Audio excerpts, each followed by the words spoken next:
समुद्र जितना सुंदर है, ठीक उतना ही डरावना भी।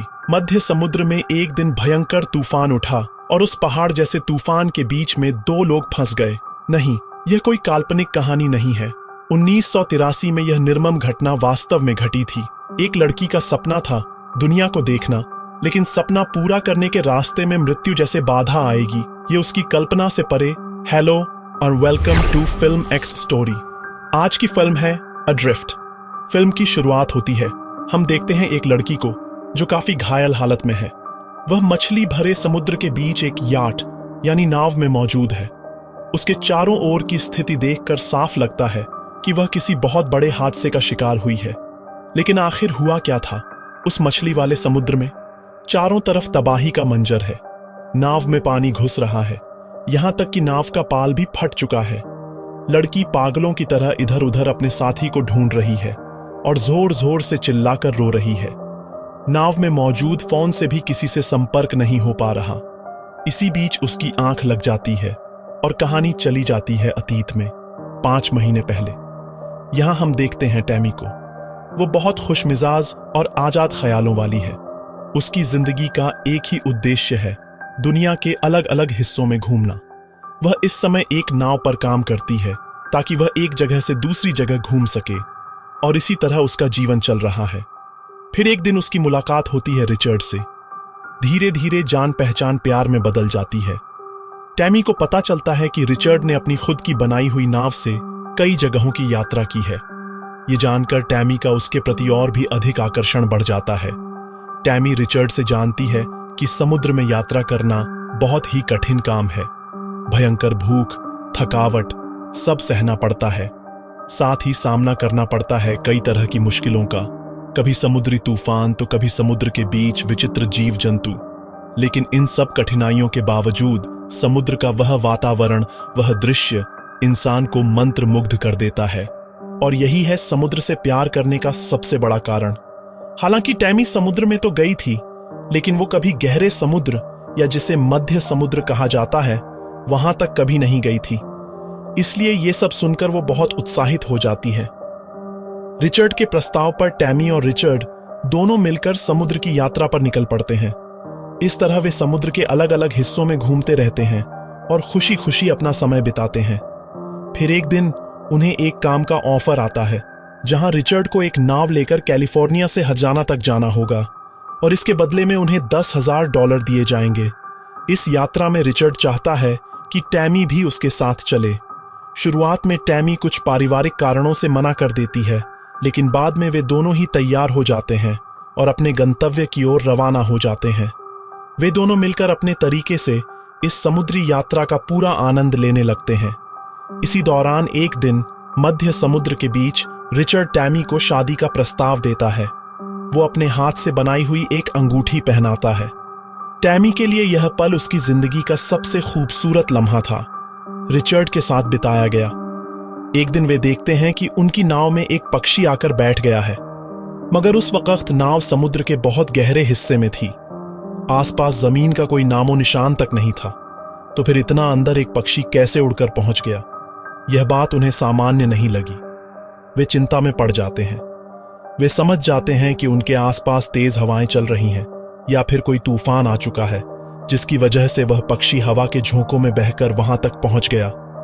उसी समय उन्हें मौसम विभाग से खबर मिलती है कि वो जिस क्षेत्र में है वहां एक भीषण और विनाशकारी तूफान आने वाला है। तूफान इतना खतरनाक हो सकता है कि सब कुछ तहस नहस कर देगा। रिचर्ड टैमी को बताता है कि उनके सामने एक बहुत बड़ा खतरा है। कुछ ही पलों में यह तूफान उन्हें तबाह कर सकता है। इसके बाद वे निर्णय लेते हैं कि इस तूफान से बचने के लिए अपनी दिशा बदल देंगे, ताकि वे तूफान की सीधी राह से हटकर किसी और दिशा में निकल सकें। लेकिन वे उस भयानक तूफान से बच नहीं पाते।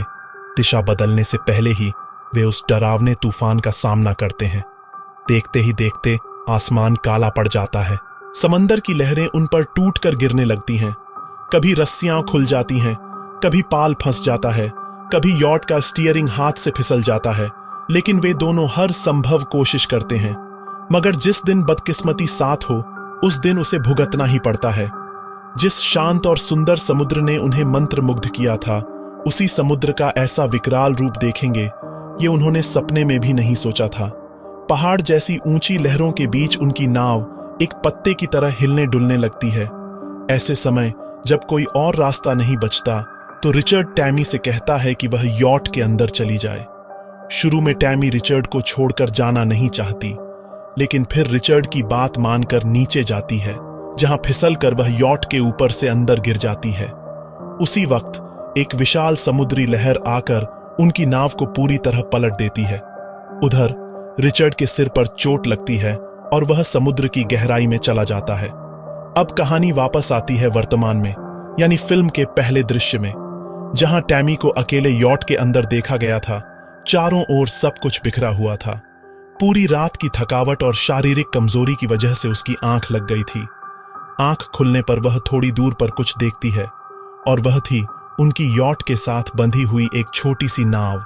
यह देखकर टैमी को जैसे फिर से जान मिल जाती है। वह अपने बोट को स्टार्ट करने की कोशिश करती है ताकि उस छोटी नाव तक पहुंच सके। उसे लगता है कि रिचर्ड उसी नाव में हो सकता है, लेकिन जब नाव स्टार्ट नहीं होती तो वह तैरकर वहां तक जाने की कोशिश करती है। उधर उसकी अपनी नाव दूसरी दिशा में बहने लगती है। टैमी समझ जाती है कि अब उसके पास ज्यादा विकल्प नहीं है। अगर वह तैरकर इतनी दूर जाने की कोशिश करती है तो समय की कमी के कारण वह न तो उस नाव तक पहुंच पाएगी और न ही अपनी यॉट को वापस पा सकेगी। अब वह वापस अपनी यॉट पर लौटती है और उसे ठीक करने की कोशिश करने लगती है। टैमी नाव के छेदों को टेप लगाकर बंद करती है जहां से पानी अंदर आ रहा था। अब एक पाइप की मदद से वह यॉट के अंदर जमा पानी को बाहर निकालने लगती है। बहुत मेहनत के बाद वह पाल को ठीक करती है और एक नया पाल लगाती है। सारे काम पूरे होने के बाद टैमी बहुत खुश हो जाती है, क्योंकि अब वह रिचर्ड के पास पहुंच सकेगी। वह यॉट उस छोटी नाव के पास धीरे धीरे पहुंचने लगती है। दिखाया जाता है कि रिचर्ड किसी तरह उस नाव के सहारे लटक रहा है। टैमी अपनी कमर में एक रस्सी बांधती है और तैरकर अपने साथी के पास पहुंचती है। रिचर्ड को जिंदा देखकर वह बहुत खुश हो जाती है, हालांकि उसकी हालत बहुत ही गंभीर होती है। किसी तरह रस्सी की मदद से टैमी उसे अपनी यॉट तक लेकर आती है। रिचर्ड के पैर में एक गहरी चोट थी। टैमी उसके पैर पर पट्टी बांधती है। सिर्फ इतना ही नहीं, पता चलता है कि रिचर्ड की पसलियां भी टूट गई हैं। इसके बाद वे मैप देखकर समझते हैं कि वे ऐसी जगह पहुंच चुके हैं जहां से कोई और जहाज नहीं गुजरता, और वहां से जमीन इतनी दूर है कि वहां पहुंचते पहुंचते उनकी मौत भी हो सकती है। लेकिन रिचर्ड टैमी को हिम्मत देता है। सारी संभावनाओं को ध्यान में रखते हुए वे समझते हैं कि अगर आज से कोशिश की जाए तो वे 5 और 20 यानी 25 दिन में सैन डिएगो पहुंच सकते हैं। लेकिन जिस दिशा में वे हैं, अगर वे दाईं ओर मुड़ जाएं तो वे हवाई द्वीप समूह भी पहुंच सकते हैं, क्योंकि सैन डिएगो की तुलना में हवाई द्वीप की दिशा में हवा और लहरों की गति ज्यादा है। इसलिए उनकी नाव तेजी से आगे बढ़ेगी। तो टैमी यही फैसला करती है। रिचर्ड को वापस पाकर टैमी के मन में एक नई ऊर्जा और हौसला आ जाता है। वह खुद को मजबूत बनाती है और अपने घावों को खुद ही सिलती है। साथ ही रिचर्ड की भी देखभाल करती है। वह यॉट के अंदर जाकर बचा हुआ खाना और पानी इकट्ठा करती है, हालांकि वह बहुत कम मात्रा में था।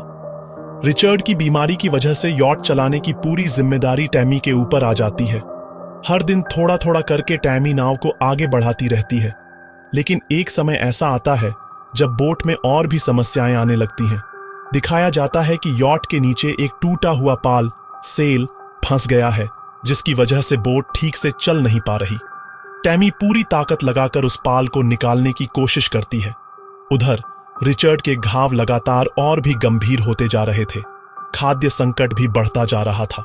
तब रिचर्ड सुझाव देता है, अगर हमें जिंदा रहना है तो हमारे शरीर में प्रोटीन जाना जरूरी है। और प्रोटीन कहां से मिलेगा?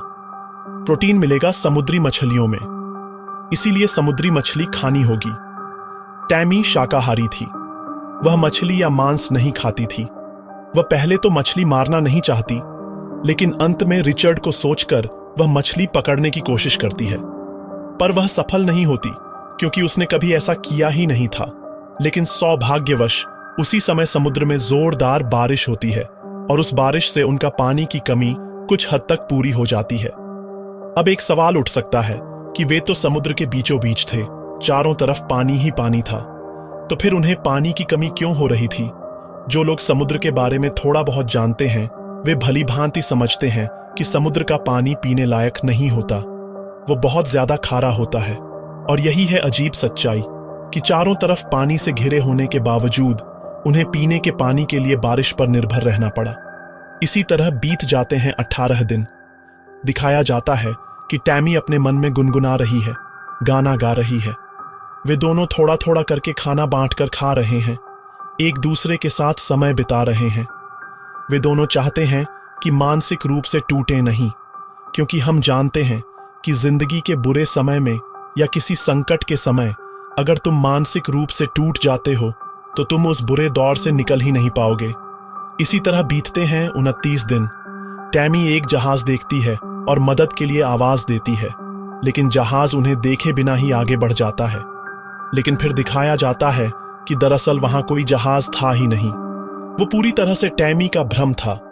वे दोनों जितना भी मानसिक रूप से मजबूत बनने की कोशिश कर रहे थे, फिर भी उनकी मानसिक स्थिति स्थिर नहीं थी। टैमी को भ्रम होने लगा था कि वहां एक बड़ा जहाज था। वे दोनों धीरे धीरे और बीमार होते जा रहे थे, लेकिन फिर भी वे खुश थे, क्योंकि उनके मन में यह विश्वास था कि वे किसी दिन अपने लक्ष्य तक जरूर पहुंचेंगे। एक समय टैमी रिचर्ड से अपने पारिवारिक जीवन के सुख दुख की बातें करने लगती हैं।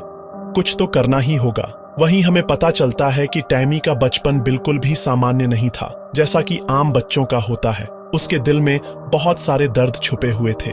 बचपन से ही जब उसके सामने जब भी कोई समस्या आती, टैमी बाथरूम में जाकर अपने मन में यह सोचती कि वह किसी और दुनिया में है, यानी वह हकीकत को नकारने की कोशिश करती थी। और यहीं पर एक चौंकाने वाला मोड़ सामने आता है, वह यह कि इतने दिनों से टैमी जिस रिचर्ड के साथ समय बिता रही थी, इस विशाल समुद्र को पार कर रही थी, वह रिचर्ड सिर्फ उसकी कल्पना में था। असल में रिचर्ड उसके साथ नहीं था।